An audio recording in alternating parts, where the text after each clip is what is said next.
Welcome back Pokefans to the Pokemon Astra Adventures 2 Nuzlocke playthrough. If you haven't already, then go and watch the previous episodes of the playthrough so you can catch up and see where we are. So now that we've got a 7th gym badge, we can actually go back to this guy that teaches you the Surf TM. We're going to need this to get to Cinnabar Island where our next gym badge is. But in this game it turns out that he wants to test you himself and it's actually a battle, so looks like we're heading into a battle. He leads off with a Politoed and Vaporeon, which, because Politoed sets up Drizzle, means it's not as easy as it could be. We put Politoed to sleep though first turn, and Surf doesn't really do much. Thunder Punch can take out the Vaporeon, and seeing as Politoed's asleep, we haven't really got to worry about it too much. It gets taken out as well by a Petal Dance. And then he's only got one Pokemon left, which turns out to be a Blastoise, but with two Pokemon that are super effective, it's quite an easy battle in the end. I think if I hadn't have led off with Buzz and Jeffrey, it could have been a little bit more difficult. But then obviously after the battle, he goes ahead and gives us the HM4 Surf. We can then go ahead and teach this to a water Pokemon so we can actually surf across water, which obviously in our case is going to be Misty, our Starmie. It's also a lot better than Hydro Pump because it's 100% accurate. The only problem we're going to have is it hits your own Pokemon in double battles, and you seem to do quite a few of them in this game. But now we've got Surf, we can also head back to the Safari and finish exploring all of its entirety.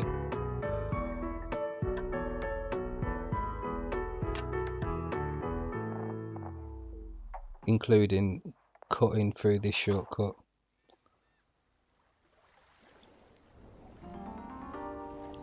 Turns out we could have also got a Kangaskhan in the Safari Park, so it's a little bit annoying that we ended up with a Cypher. And then this is all that there is, this little hut, where there's a Kangaskhanite as well, which means Kangaskhan would have been a really good Pokemon to get from here. After that, we only have Route 19 to explore, so we head on down, where there's going to be a lot of trainer battles on the way to Cinnabar Island. So for the sake of the video not being too long, I'll be cutting the travelling from trainer to trainer. But since they're all water Pokemon, they all pretty much go the same. Buzz Thunder Punch pretty much kills all of them.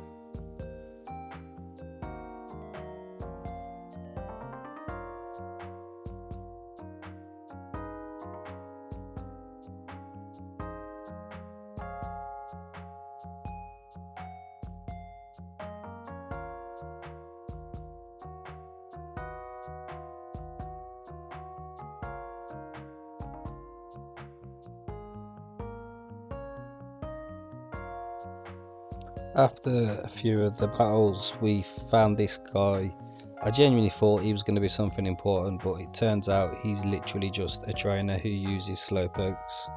I also forgot to heal up Buzz, so because he's quite weak in HP, I didn't want to risk him getting KO'd by a Slowpoke. So if we'd have actually had him, this battle would have probably been a lot quicker. Also, if Jeffrey had Giga Drain, because Petal Dance, you don't know who it's going to hit.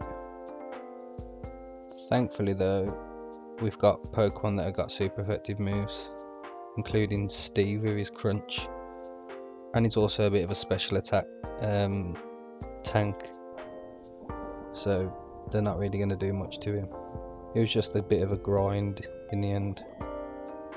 After the battle, he gives you a prize, which is a Slowpoke, which I think is pointless because there's another NPC who also gives you a Slowpoke. Although I noticed that this sprite looks like it's flying, so maybe it's different. After that we can continue going left, which is the only way you can go, and then that means we can arrive at Cinnabar. We're also on Route 20, so we can get a new encounter here as well. I decided I was going to avoid some of the trainers as well. Again, I thought this guy was another trainer who would be useful or give us something, but it turns out he's just a bird catcher which again doesn't really take much to beat when you've got a Buzz with Thunder Punch. After beating the trainer, we then end up on Seafoam Islands, where we've got some Pokemon just chilling outside. We've got a seal to the right there, and then there's also a Golduck up there. We're obviously going to head into Seafoam Islands. I don't know what I was doing here, because I went into this battle with this seal with every intention of catching it, and in the end I just knocked it out, completely wasting my encounter. Welcome back.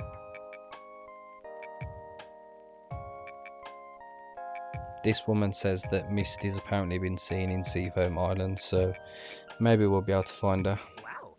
This is also a separate area, so we've also got an encounter in here. So I pop a repel just so I can pick which Pokemon I want. We've seen some pretty cool ones so far. Cloyster or Jinx. Obviously we've already got Slowpoke, so that'd be a dupes. And then we actually encounter a Lapras to the left here.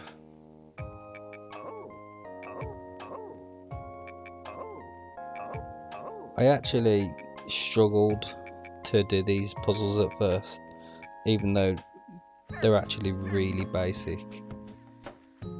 We then speak to this woman and she gives us a shell bell, and it looks like we've got to the end, because once we pick up this TM we're back at the front. So now I'm going to go back and pick which Pokemon I want for an encounter, and I decide it's going to be Lapras. Although there is a little bit of a hiccup here, because I had every intention of catching this, but I wasn't paying attention, and I thought I'd click Sleep Powder, and it turned out I clicked out Petal Dance and absolutely KO'd our encounter. So I was a little bit annoyed. We get a Starfberry and some XL candies, and then we find an area that we didn't previously see when we came through. So we can surf down here and it'll take us to another area where a Jinx just happens to also be. It drops an ice gem and some large candies, and then when we head out here we can actually get the item that we could see from Route 20, which is Slowbro and actual Mega Stone we can use.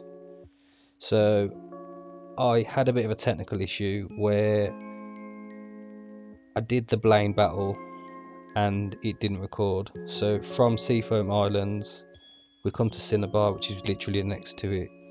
Spoke to an NPC who gave us an Alolan Raichu, and that's it. And then we battled Blaine.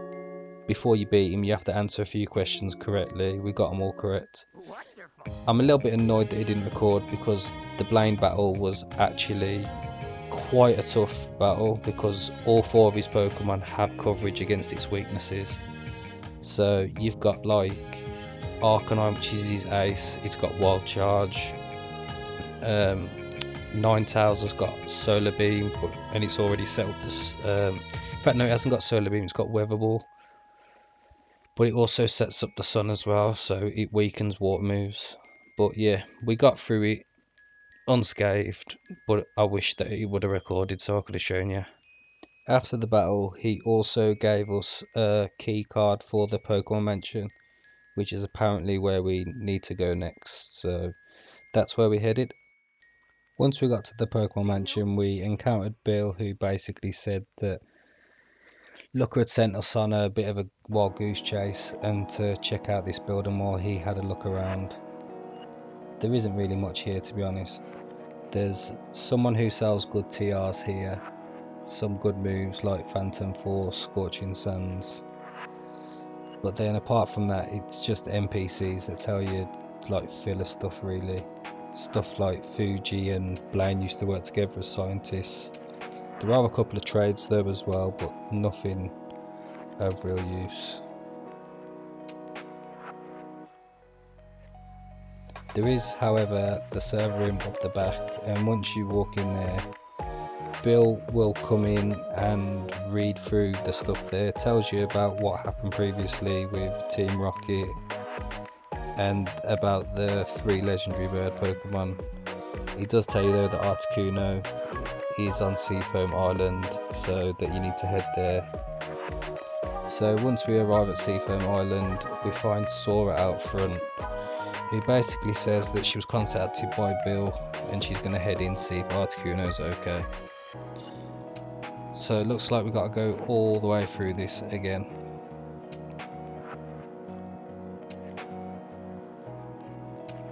There is, however, Astra grunts to battle now as well, so again, for the sake of the video, I'll be cutting off the travelling in between. They're actually quite tough though now, because they're all fully evolved Pokemon and they're pretty much the same level as we are, so the likelihood of us losing a Pokemon is quite high. Snorlax wants to learn Sparkle Punch, which is like the fairy version of Thunder Punch, Fire Punch, them sort of things. It's not really something that I want to put on Snorlax though. Thankfully the first 2 Pokemon from the first grunt are both weak to our 2 leading Pokemon, so that battle wasn't actually too hard. The next one though has a Vileplume and Tentacruel. Tentacruel is not too bad because Thunder Punch is super effective. However, the Vileplume, we don't really have anything on our 2 leading Pokemon that can do much damage to it, and the fact that Buzz has got poisoned and he's down to about 2/3 HP means we have to switch out. Tentacruel gets taken out by the Earth Power, and thankfully we've got Zack who's come in and pretty much walls Vileplume. Air Slash probably does about half, and then a Sludge Bomb can finish it off.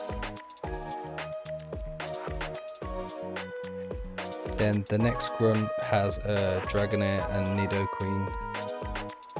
This is actually tougher than it looks, because I think the only move we've got that's super effective against Dragonair is Ice Hammer on Snorlax. Thankfully we put Nidoqueen to sleep first turn, so now we've only really got to focus on taking out Dragonair. Nidoqueen does take super effective damage though as well from Psyshock, so maybe it might be a good idea to take that out first, which we do. Now we just got to focus on Dragonair. If this would have been a Dragonite, this would have probably been quite a tough battle. It does have a Thunderbolt though, which kinda scared me. Thankfully Misty survives in the red, then we can switch out into our special tank, Steve. And then another Earth Power can finish off Dragonair. Electabuzz wants to learn a new move called Storm Shower, which is like Surging Strikes that Urshifu learns in Pokemon Sword. We then, when we get to this area and battle this grunt, think this doesn't look like what it used to, because I'm sure there wasn't an area that you could surf. So after this battle, looks like we got a new area to check. Thankfully Jeffrey avoids that rock slide, because I think we would have lost him. Thunder Punch takes out the Starmie, and then Tangrowth doesn't really do too much damage because rock slides split damage with 2 Pokemon out. He tanks that Hammer Throw though. Then it goes for a Protect to just prolong the inevitable, and then a second Hammer Throw can take it out.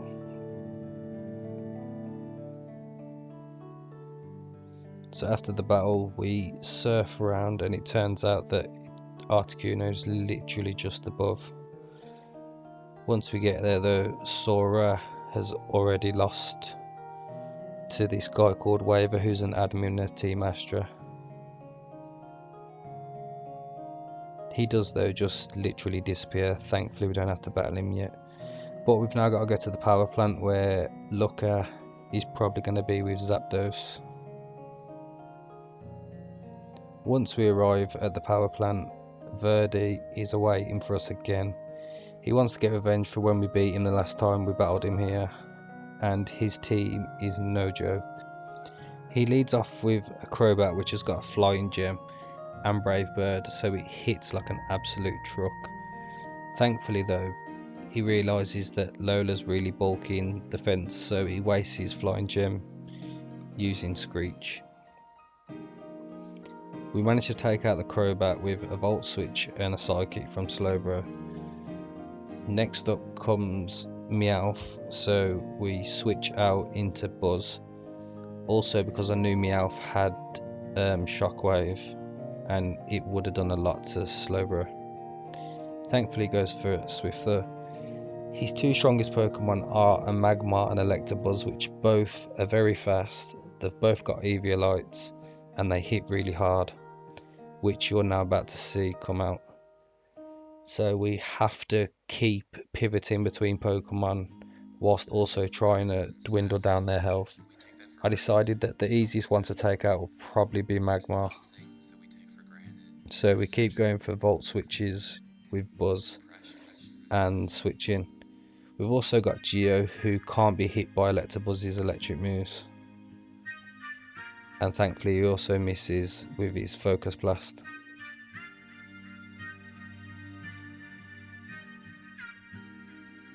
I couldn't Earthquake here either because Arcanine would have got taken out. I don't know why I went for that Will-O-Wisp because it's pointless, because Electabuzz is using special moves. And we've lost Geo. I think the only way we was getting through this though was by sacrificing someone, and Geo is probably the most expendable. Buzz is also now in red as well, so I can't really risk it getting taken out. Because it absorbed the Thunderbolt though, it means it outspeeds, but that's probably the last we're going to see of it. Steve can also come in now because he's our special tank.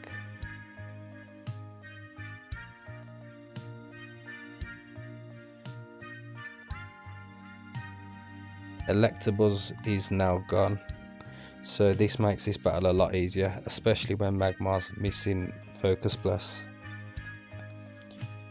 Extreme Speed does probably about a quarter. Crunch doesn't really knock it out, but now Magmar's asleep, a single Extreme Speed can finish it off. Like honestly, if I hadn't have planned kinda for that battle, I could have seen the run losing there. Once we've beaten Verdi though, he just basically disappears. Then we can head into the power plant and we got some more Team Astra Grunt battles. So again, I'll be cutting the video in between the battles. So the first Grunt's got a Hypno and a Ninetales. This isn't really the hardest of battles though. It does turn out though that they both have super effective moves on Lola and bring it into the red. So we've got to switch out and we go into Steve, who absolutely tanks everything special. Shadow Ball's also non-effective. Another Thunder Punch finishes off the Ninetales, and then Hypno will go down to a Crunch from Steve. I don't know why he went for Buzz with that Focus Blast. After that, the next Grunt's got a Sand Slash and a Raichu. Lola's not really specially bulky though, so we're going to have to switch out. Buzz also has to come out in case Sand Slash goes for Earthquake or something along that line. So we basically waste the first turn. I do remember that Sand Slash doesn't really have special defense though, but it does live a Giga Drain just about. Steve gets flinched after being paralysed, so he also loses another turn.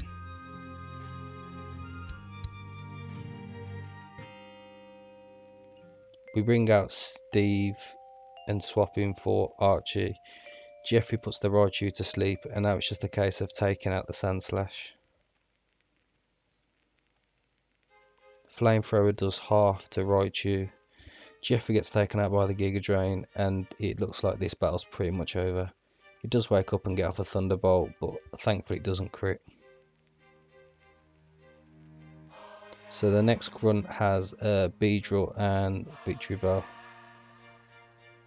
So again we have to switch because Lola takes super effective damage from Victory Bell. Assuming they'd both be physical attackers though, Arcanine's Intimidate will be quite useful here. Zack also quad resists a lot of their moves. And it turns out that Beedrill went for Draw Run, which can't hit him anyway because he's flying. Victory Bell takes about half after its berry, and thankfully Beedrill gets flinched.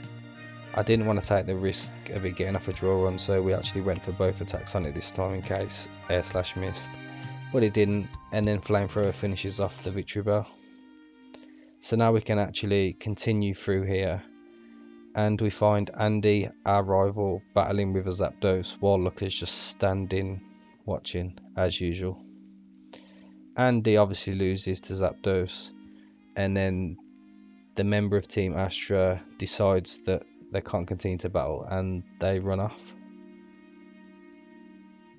Lucca asks if we did any better with Articuno, but obviously we didn't, so they've got two of the Pokemon now. He basically tells us that the only way to stop them is by getting to Moltres, who is in Victory Road, which is also on the way to the Pokemon League, which is where we're going to have to go now. We've got 8 gym badges, which means that we're going to end the episode there. Thank you everyone for watching, and I hope to see you all for the next one. Peace out.